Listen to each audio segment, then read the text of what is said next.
When you're on the hunt for a house, you are glued to the internet, scrolling every listing site you can to make sure you aren't missing anything.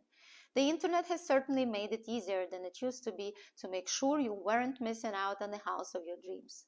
But you probably also keep your eyes peeled and ears perked for any word of a listing that may not have been listed on MLS or any real estate site you browse. No matter what the market's like, but especially when it's a hot one, it's nerve-wracking to find the house you want and get it under the contract before another buyer swoops in and scoops it up.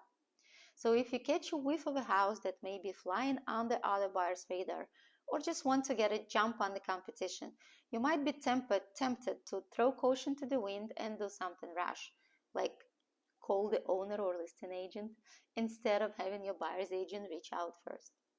That can be a huge mistake, which is hard to reverse once you've made the call. Your buyer's agent is your advocate, not just a door opener, and will protect your interests and give you the best advice. If you call the owner or listing agent directly, you could risk cutting your own representation out of the equation.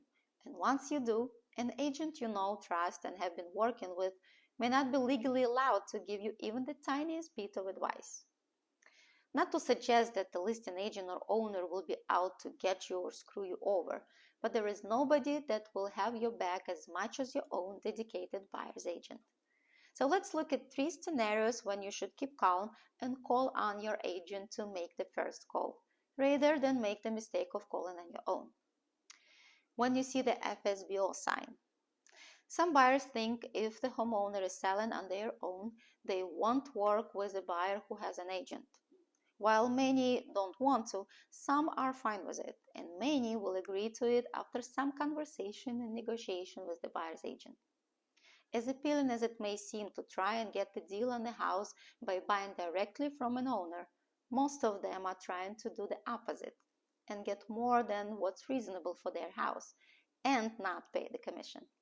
So as much as it sounds appealing, more often than not, it takes a good buyer's agent in the mix to put the deal together at all, let alone the best deal you can get on FSBO. If you call the seller on your own first, it will make harder, if not impossible, to loop your agent into the mix. When you see a coming soon sign, it's easy to get anxious when you see the coming soon sign on a house that hasn't hit the open market yet. You don't want someone else to get a jump on it before you even have a chance to see it. So it can be tempting to call the listing agent and see if you can get in before it hits the market. For what it's worth, that's one of the reasons for putting up the coming soon rider, to build anticipation and demand.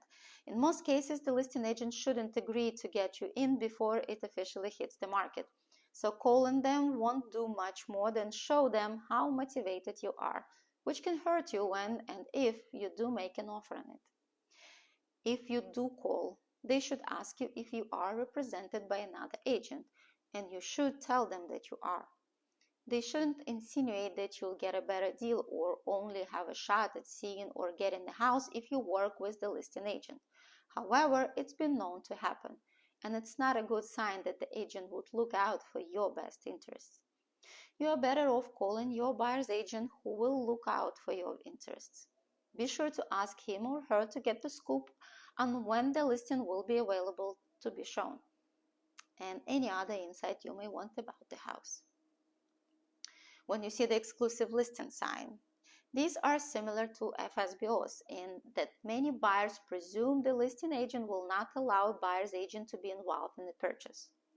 And as with FSBOs, while some won't want to, some are fine with it, and many will agree to it after some conversation or negotiation with the buyer's agent. A lot of times it's only exclusive for a short period of time, and could be for a number of reasons. The listing agent may very well be open to working with the buyer's agent, but the seller simply didn't want to have it listed on MLS for whatever reason. Have your agent call the listing agent and see if the sellers are open to cooperating with the buyer's agent. If they aren't, your agent can give you options and different ways to proceed. So rather than rush to call the owner or listing agent directly when you see one of these 3 signs, rush to call your buyer's agent. Your agent will appreciate the loyalty, respect, and opportunity to serve you as best as he or she can. As always, if you have any questions, comments, or concerns, please don't hesitate to contact me. My number is 917-349-2621. Thank you for watching. I'll see you next time. Bye for now.